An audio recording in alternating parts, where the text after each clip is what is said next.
Hello and welcome back to Bookish and welcome back to my Saturday Hodgepodge. This week's going to be really short because I've already burdened you with my presence enough this week by making three tag videos that I put up this week, even though those are great tags.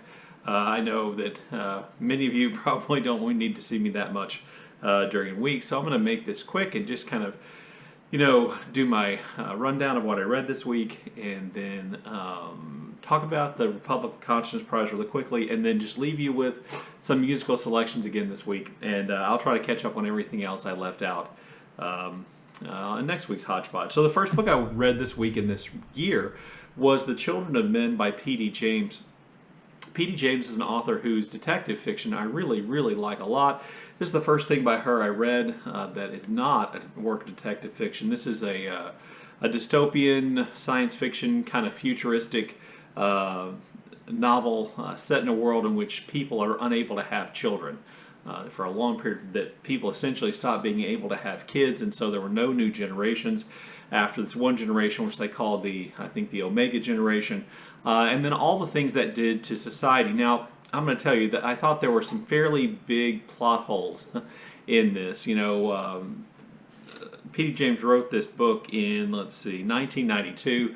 I'm pretty sure by 1992, we had sperm banks and we had all those kind of things. So to think that we would have, run out of the ability, by the way, in the book, the problem is that men are unable that something's gone wrong with men's sperm, and therefore they're not able to produce children.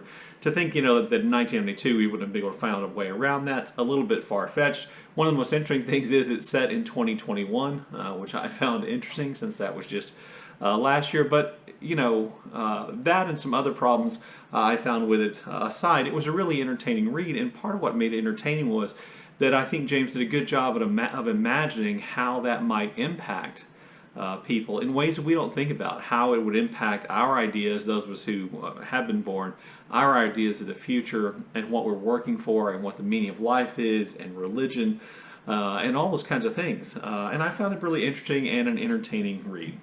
The other book I read is The Red Word by Sarah Henstra. Now, I don't think I've seen anybody else talk about this book, and I found this book on the, I want to say it's the long list of the Republic of Consciousness Prize for 2019. The Republic of Consciousness Prize, I'll talk about here again in just a minute, but it essentially is a prize for books by from small publishing houses.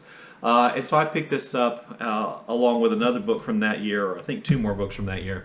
I picked this up to read, and I never got around to it. And one of the things I like to do in January is just kind of read whatever I want to, and this is a good time for me to pull books off the shelf that I haven't read, and I've been thinking a lot about that prize, so I wanted to read this one.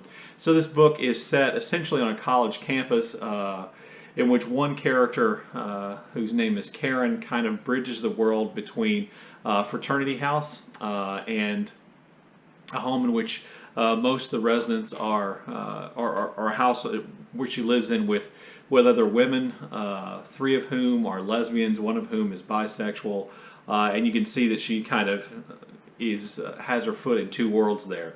And essentially, what the book is about rape and rape culture among American society. And there are a lot of things about the book I didn't think worked. It's kind of set. It kind of attempts to play on some of the tropes from Greek tragedy and things like that.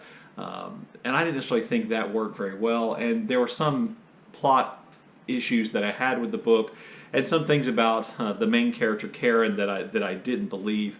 But essentially, I thought it did raise some really disturbing questions, and didn't offer any easy solutions or any easy look at people who had been the victims of sexual assault and the perpetrators. And it really had a lot of nuance and a lot of complicated thoughts, and it is definitely a book that made me think. So I do think it was worth reading.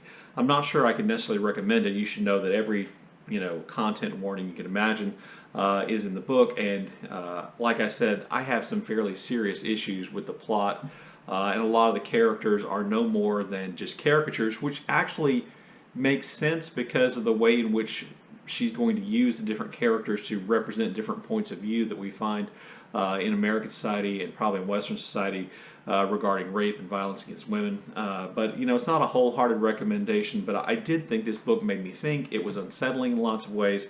And so, I thought that made it worth my while. Which then brings me to the Republic of Consciousness Prize. So, like I said, the Republic of Consciousness Prize is a prize given to the publisher or given to a small publishing house based on books that are submitted for evaluation. And I think to this point I've read 4 books that are have been either on the Republic of Consciousness Prize long list, short list, or winners. Now, the first year I looked at the Republic of Consciousness Prize, I bought 3 books that were on the list. And I believe that was 2020, 2019. I can't remember. I bought 3 books. The Red Word was one of them. We Are Made of Diamond Stuff by Isabel Weidner was another. And then one of my favorite books of last year, or it was last year, it was 2020, Leonard and Hungry Paul.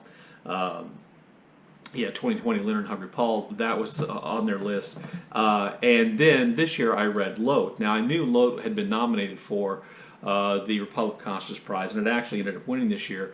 But I was going to read this book anyway, even before all that happened. I'd seen reviews of it, I'd seen people talk about it, and so I was going to read this. I was pleased to know that it won. So basically, if I'm looking at the 4 books then from the Republic of Consciousness Prize list, the Red Word I thought was okay, very thought-provoking. Leonard and Hungry Paul I absolutely loved.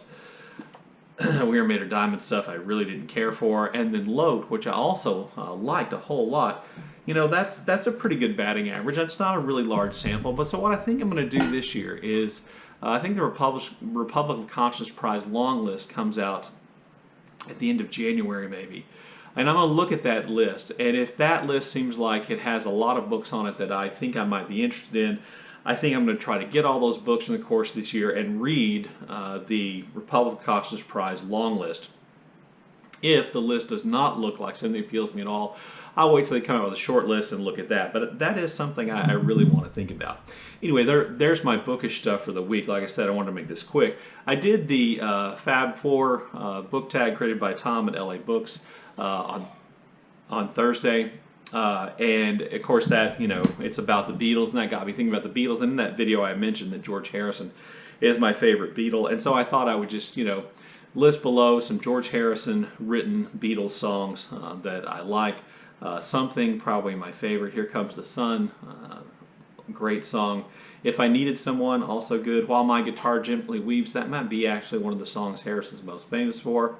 Taxman, which I really liked, kind of an earlier Beatles, slightly earlier Beatles song.